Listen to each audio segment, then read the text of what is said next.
A young American woman faces years of humiliation from her wealthy stepmother during family Christmas gatherings, until a shocking discovery about the family fortune changes everything and leads to unexpected justice.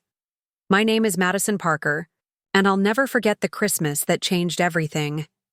Standing in the marble foyer of my father's Connecticut mansion, watching snowflakes drift past the towering windows, I should have felt the magic of the season. Instead, my stomach churned with the familiar dread that had consumed every holiday for the past 8 years. "Madison, darling, you're finally here!" Victoria's voice rang out like crystal wind chimes, beautiful but cold. My stepmother glided down the grand staircase, her designer red dress flowing behind her like liquid silk. At 52, she maintained the kind of polished perfection that money could buy: weekly spa treatments, personal trainers, and a wardrobe that cost more than most people's annual salaries. "Hi, Victoria," I managed, setting down my modest gift bag. The contrast between us was stark. While she sparkled in diamonds and Chanel, I wore my best sweater from Target and the same black pants I'd owned for 3 years. Working as a social worker in downtown Hartford didn't exactly provide a luxury budget. "Oh, honey, you look—" She paused, her green eyes scanning me with practiced disappointment. "Tired. Are you eating enough? You look so thin. And that sweater? Is that from last year's clearance rack?" Heat flooded my cheeks. "I've been working a lot of overtime. The holidays are busy at the shelter." "Right. Your little charity work." Victoria's laugh tinkled like breaking glass. "How noble of you, dear. Though I suppose someone has to help the less fortunate." Her implication was clear. I was barely a step above those I served. The familiar knot tightened in my chest. 8 years ago, when my father married Victoria 6 months after my mother's death, I'd tried so hard to make her like me. I was 18, grieving, and desperately wanted a mother figure. Instead, I got a woman who saw me as competition for my father's attention and money. "Where's Dad?" I asked, looking around the house that had been my childhood home, but no longer felt like it belonged to me. "Business call with Singapore. You know how important his work is." Victoria adjusted her pearl necklace, a nervous habit I'd noticed whenever she mentioned Dad's business dealings. "He'll join us for dinner. Speaking of which, I hope you don't mind. I've invited a few friends over. The Ashfords, the Wellington Smiths, people from the country club." My heart sank. Victoria's country club friends were carbon copies of herself. Wealthy, judgmental women who treated anyone beneath their social status like entertainment. Last Christmas, Mrs. Ashford had spent 30 minutes explaining to me why my career choice was such a waste of my father's investment in my education. Actually, I was hoping we could have a quiet family dinner. "I haven't seen Dad in 2 months. Victoria's smile tightened.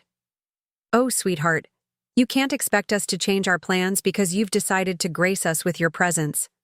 Besides, it's good for you to socialize with successful people. Maybe you'll get inspired to do something more substantial with your life." The house began filling with guests around 6. I watched from the living room window as luxury cars deposited perfectly dressed couples onto our circular driveway. Mercedes, BMWs, and Teslas gleamed under the outdoor. Christmas lights that probably cost more than my monthly rent. "Madison!" Mrs. Ashford spotted me immediately, her voice carrying across the room like a hunting horn. "How wonderful to see you again. Still working at that shelter, are you? How philanthropic." Before I could respond, she turned to her husband. "Richard, you remember Madison, Harold's daughter from his first marriage. She works with homeless people." The way she said it made my job sound like a character flaw. I straightened my shoulders, remembering the family I'd helped find housing just last week, the teenager I'd connected with mental health services, the elderly woman I'd ensured received her benefits. My work mattered, even if they couldn't see it. "It's rewarding work," I said firmly. "I help people rebuild their lives." "Oh, I'm sure it is, dear." Mrs. Wellington Smith joined the conversation, her Botoxed face managing a condescending smile. Though one does wonder about the financial stability. I mean, at your age, shouldn't you be thinking about your future? Marriage, children, a proper home? Victoria appeared at my elbow with perfect timing, like a predator sensing wounded prey. Madison's always been our little idealist. We keep hoping she'll come to her senses and use her Princeton education for something more lucrative. The group laughed politely, while I felt my face burn. Victoria loved reminding people that I'd attended Princeton on my father's dime, as if that somehow invalidated my right to choose my own career path. Actually, I began, but Victoria cut me off smoothly. Oh, but you must hear about Melissa's daughter, Sarah. She just made junior partner at Goldman Sachs at only 26, and she's engaged to a lovely young man from the Vanderbilt family. Now that's what I call success. The conversation swirled around me as they discussed their children's achievements, prestigious jobs, expensive weddings, luxury vacations. I stood there like a museum exhibit labeled disappointment, on display for their amusement. Dad finally appeared around 8, looking tired but still commanding in his tailored suit. At 55, Harold Parker remained the successful businessman, who'd built Parker Industries from a small manufacturing company into a multi-million-dollar enterprise. But tonight he looked older, stress lines creeping around his eyes. Madison. He embraced me warmly, the first genuine affection I'd felt all evening. I'm sorry I'm late, sweetheart. Singapore deal ran long. It's okay, Dad. How are you feeling? Something flickered in his expression. Fine, fine. Just the usual business pressures. He squeezed my hand. I'm proud of you, you know. What you do matters. Victoria materialized beside him, her arm sliding possessively through his. Harold, darling, you look exhausted. Madison, your father's been working himself to death lately. All these international deals, the stress of maintaining the company. It's taking such a toll. She said it as if I was somehow responsible for his stress, as if my very existence was an additional burden. The guests murmured sympathetically about the challenges of running a successful business, while I wondered why Victoria always made my father's love feel like a finite resource we were competing for. Dinner was an exercise in humiliation. Victoria had seated me at the far end of the table, next to Mr. Ashford, who spent most of the meal discussing golf handicaps with the man across from him. I picked at the expertly prepared prime rib while conversation flowed around me about vacation, homes, private schools, and stock portfolios. Madison, dear, Victoria's voice cut through the chatter. I've been thinking. Mrs. Wellington Smith's nephew works in pharmaceutical sales. Very lucrative field. Perhaps we could arrange an introduction? Every head turned toward me, and I felt like a charity case being auctioned off. I'm not looking to change careers, Victoria. Oh, but sweetie, you can't work at that shelter forever. What about your future? Your security? Victoria's voice dripped with false concern. I mean, what happens when your father and I are gone? The inheritance will need to be managed properly. A chill ran down my spine.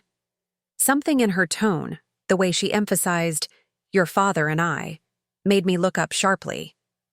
Dad was staring at his plate, his jaw tight with discomfort. Victoria, perhaps we shouldn't discuss family finances at dinner, he said quietly. Of course, darling. I'm just concerned about Madison's future. We all want what's best for her. Victoria's smile was razor sharp. After all, family takes care of family. But as I watched her gaze sweep the table with satisfaction, I wondered who she really considered family. The way she spoke about the inheritance, as if it was already hers to manage, sent an uncomfortable prickle of suspicion through me. What was Victoria really planning, and why did my father look so defeated when she mentioned the future? What would you do if your stepmother treated you like this every Christmas? Share your thoughts in the comments below. The evening ended with forced hugs and empty promises to get together soon. As the guests departed into the snowy Connecticut night, I helped clear the dinner plates, hoping for a moment alone with Dad. But Victoria hovered nearby, monitoring every interaction like a security guard. Something was wrong. I could feel it in the tension that followed Victoria wherever she went. In the way Dad avoided my eyes when she spoke about money. In the careful way she'd phrased her comments about inheritance. But what I discovered the next morning would shatter everything I thought I knew about my family. I woke up on Christmas morning to the sound of hushed, angry voices drifting up from Dad's study. The digital clock beside my childhood bed read 6:47 a.m., far too early for normal Christmas morning conversation. Pulling on my robe, I crept down the hallway, the familiar creak of the third step making me freeze. Can't keep hiding this from her forever, Harold. Victoria's voice was sharp, stripped of its usual honeyed tone. The auditors will figure it out eventually. Keep your voice down. Dad's reply was harsh with exhaustion. Madison's upstairs. Madison, Madison, always Madison, Victoria hissed. When are you going to accept that your precious daughter is going to find out anyway?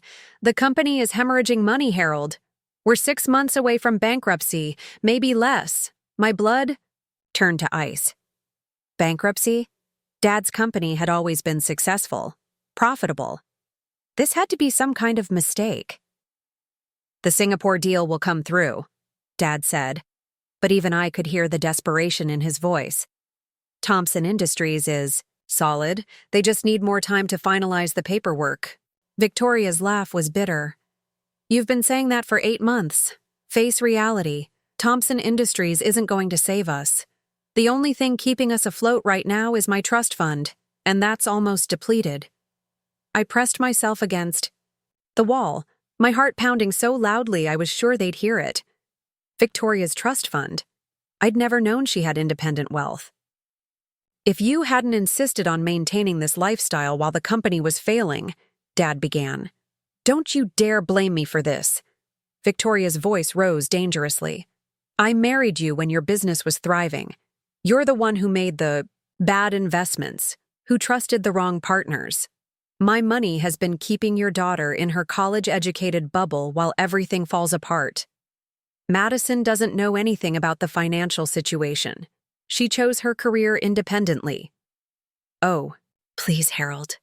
Saint Madison with her noble social work, never asking for money, never demanding her share. She has no idea that her choices have been subsidized by my inheritance. Victoria's tone turned venomous. Do you think she'd be so self-righteous about helping others if she knew we were going broke funding her lifestyle? Rage flooded through me. My lifestyle? I drove a 15-year-old Honda, lived in a studio apartment with a leaky faucet, and shopped at thrift stores. What lifestyle was she talking about? Victoria, that's enough. Madison works hard. She supports herself.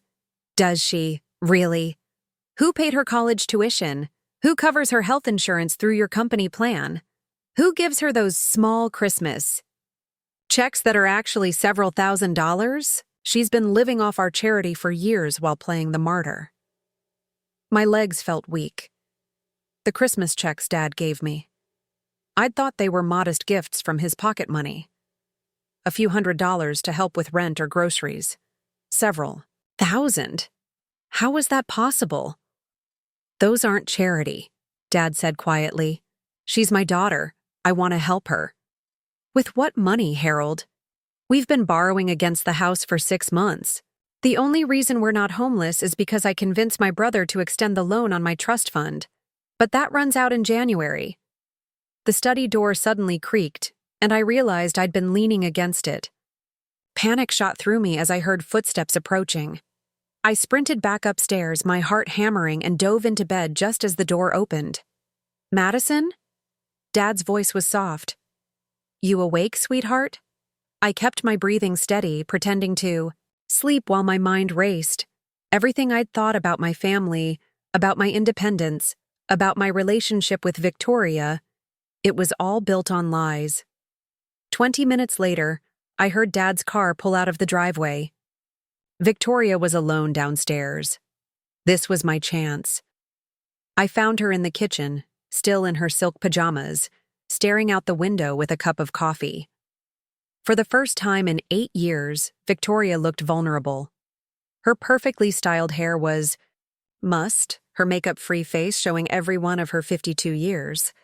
"Good morning," I said carefully. Victoria startled, nearly dropping her mug. For a split second, real fear flashed across her features before her mask slipped back into place. "Madison, you're up early for Christmas morning." I heard voices. "Is everything okay?" "Of course. Your father had an early call with his Singapore partners. You know how business never sleeps." Victoria's laugh sounded forced. "Coffee?" I studied her face as she busied herself with the coffee maker. The woman who had terrorized me for 8 years suddenly seemed smaller, frailer. The designer kitchen around us, the marble countertops, the professional-grade appliances, the custom cabinets, all of it felt different now. Not symbols of success, but expensive props in an elaborate performance. "Victoria, can I ask you something?" She tensed, her back still to me. "Of course, dear. How long have you known about Dad's company troubles?" The coffee mug slipped from her hands, shattering against the marble floor. Victoria stood frozen, coffee spreading in a dark pool around her feet, and I saw the exact moment her carefully constructed facade crumbled. "I don't know what you mean." But her voice shook. "I heard you arguing with Dad about bankruptcy, about your trust fund, about Thompson Industries." I kept my voice steady, channeling the same calm I used with distressed clients at the shelter. "How long has this been going on?" Victoria turned slowly, and for the first time in 8 years, she looked at me without condescension or contempt. Instead, I saw something I'd never expected. Defeat. 2 years, she whispered. "The company started failing 2 years ago. And you've been paying our expenses? The house, the cars, everything?" She nodded, tears starting to track down her cheeks. "My grandmother left me a substantial trust fund when I married your father. I thought it would last forever. I thought Harold could fix the business problems." I sank into one of the kitchen chairs, overwhelmed. "Why didn't you tell me? Why did you let me think you were just this wealthy socialite who married my father for his money?" Victoria laughed bitterly, swiping at her tears. "Because I was terrified. You'd see the truth. That I married Harold because I was alone and scared, not because I was some gold digger. That I spent 8 years being cruel to you because I was jealous of how much he loved you. Because I was afraid you'd convince him to leave me." The admission hit me like a physical blow.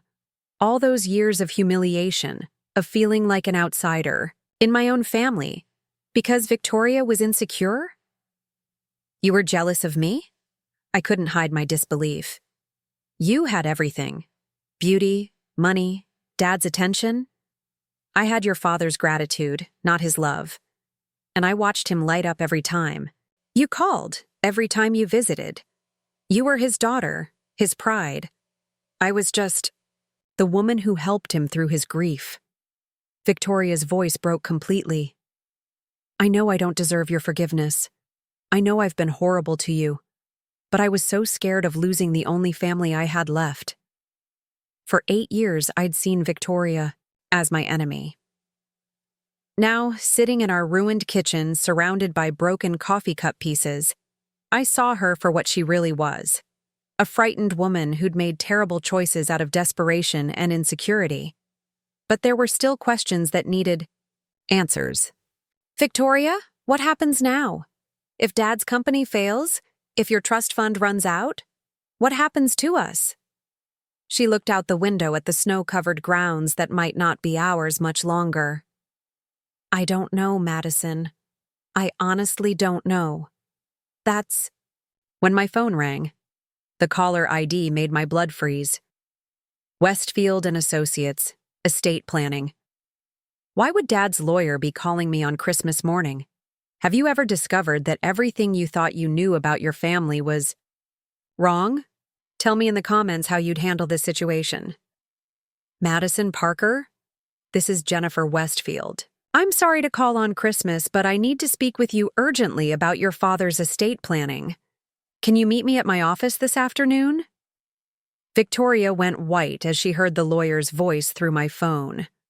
Whatever was happening, it was bigger than just business troubles, and something told me that by the end of the day, everything about my life was about to change forever.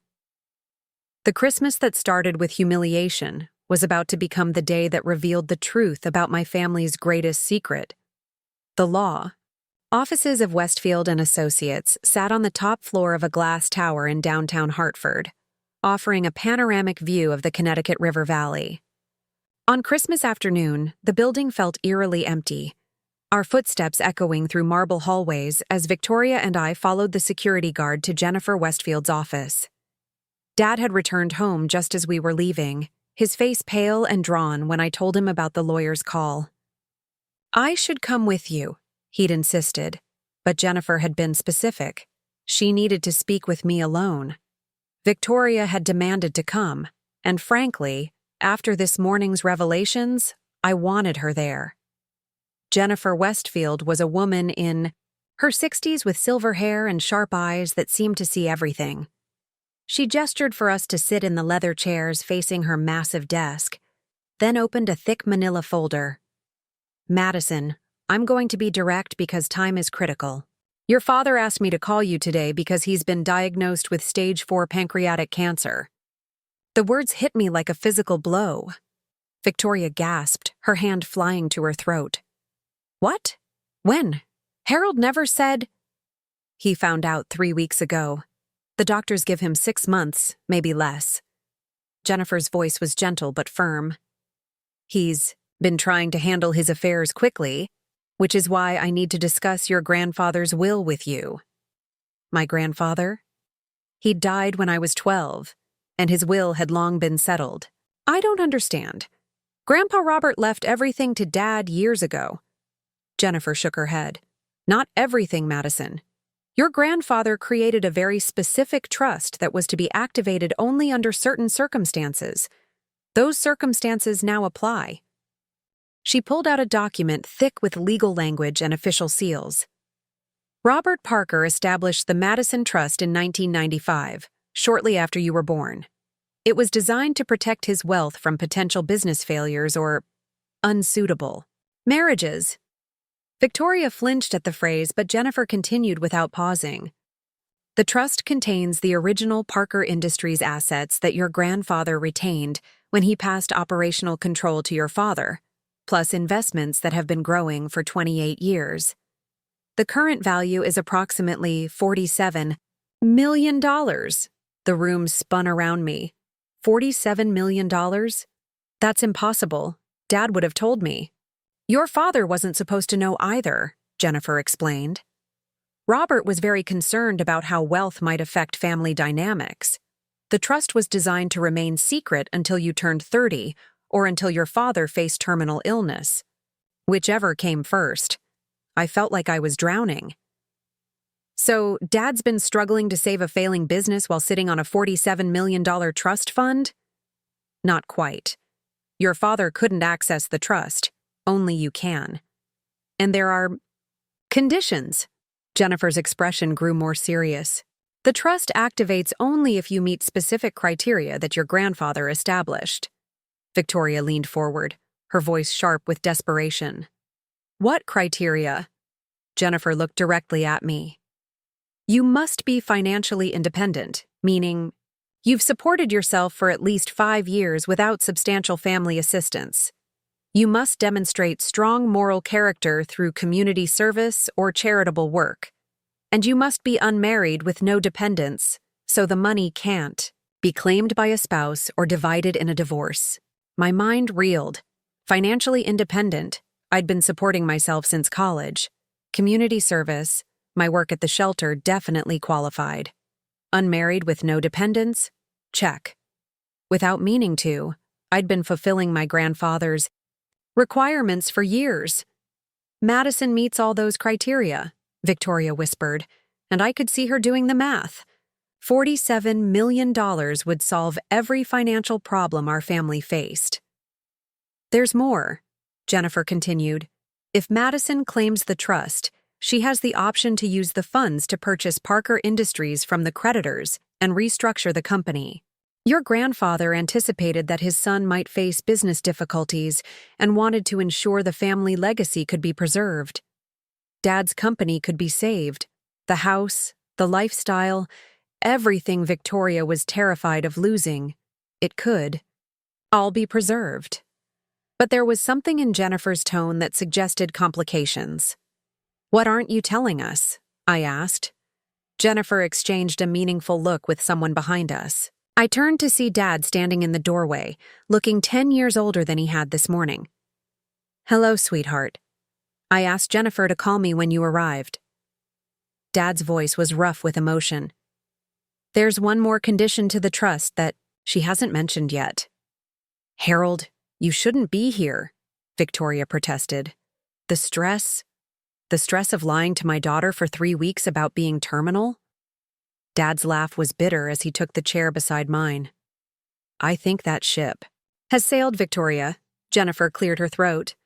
The final condition is that Madison must choose between claiming the trust or maintaining her current relationship with family members who have caused her emotional harm. Your grandfather was very specific.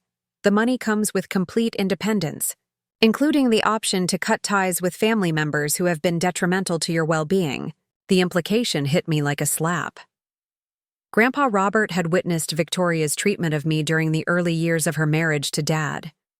He'd built in a clause that would let me escape. Victoria went white. You mean she could take the money and abandon us? She could use the money to live independently anywhere in the world, Jennifer confirmed. Or she could choose to maintain family relationships and use the trust to save Parker Industries and preserve everyone's current lifestyle. The choice was crystal clear.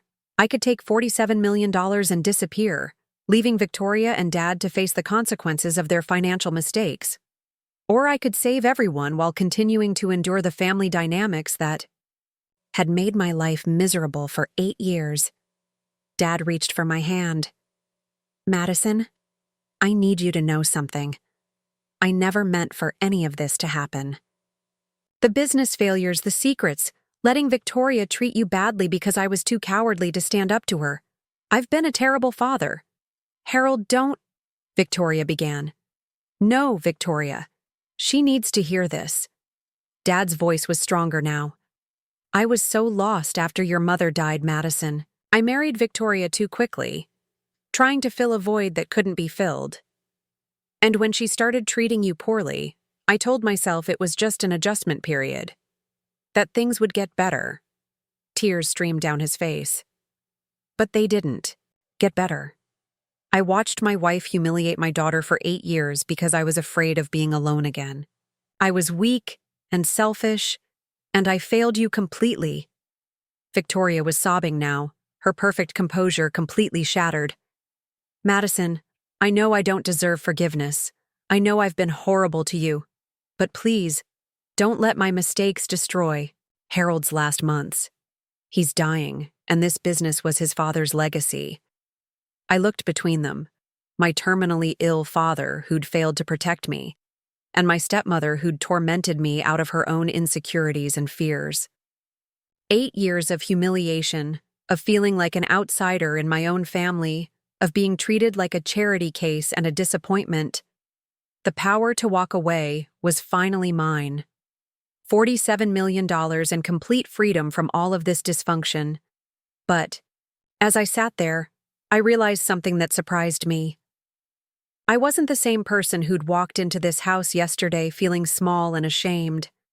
The woman I'd become through my work, through helping others rebuild their lives, through learning, to find worth in service rather than status. She was stronger than the hurt, frightened girl Victoria had tried to diminish. I need to ask you both something, I said finally. If I use this money to save the company, to keep the house, to preserve this lifestyle, what changes? Do we just go back to the way things were, with Victoria making cutting remarks and Dad avoiding confrontation? Victoria shook her head frantically. No, Madison. I swear to you, everything will be different. I'll go to therapy. I'll change. And Dad, will you finally stand up for yourself and for me? Will you be the father I needed all these years, even if it's only for 6 months? Dad squeezed my hand. Yes. I promise you, yes. I'll spend whatever time I have left making amends for the years I wasted being afraid. I looked at Jennifer. If I claim the trust and save the company, can we restructure it so that I maintain control? So that the business decisions and the family dynamics actually change? Jennifer nodded. The trust gives you complete discretion over how the funds are used. You could restructure everything. I took a deep breath, thinking about the family at the shelter who'd lost their home last month, about the teenagers aging out of foster care, about all the people I could help with $47 million if I chose to disappear. But I also thought about my grandfather, who'd loved me enough to create this safety net, and about the father who'd made terrible choices but was finally ready to do better. I'll save the company, I decided, but we're doing this my way. Victoria, you're going to therapy, and you're going to volunteer at the shelter with me every weekend until you understand what real struggle looks like. Dad, we're converting part of Parker Industries into a non-profit division focused on affordable housing development. Victoria nodded eagerly through her tears. Yes, anything. Thank you, Madison. Thank you. And one more thing, I continued, my voice steady with newfound authority. Christmas dinner next year? We're hosting it at the shelter for families in need. Our country club friends can learn what the holiday spirit actually means. Dad laughed. The first genuine laugh I'd heard from him in months. Your grandfather would be so proud of the woman you've become, sweetheart. What would you have done in my position? Taken the money and run, or stayed to rebuild the family? Let me know in the comments below. 6 months later, I stood in Dad's hospital room holding his hand as he slipped away peacefully. Parker Industries had been restructured and was thriving under my leadership. Victoria had kept her word about therapy and volunteering, and while we'd never be close, we'd found a way to coexist with mutual respect. The house was quieter now, but warmer somehow, and every Christmas since, we've hosted that dinner at the shelter, serving families in need while Victoria helps serve food, and Dad's memory lives on through the affordable housing projects that bear his name. Sometimes the greatest victory isn't revenge. It's choosing to transform pain into purpose and broken relationships into something stronger than they were before. Money gave me the power to walk away, but love gave me the strength to stay and build something better.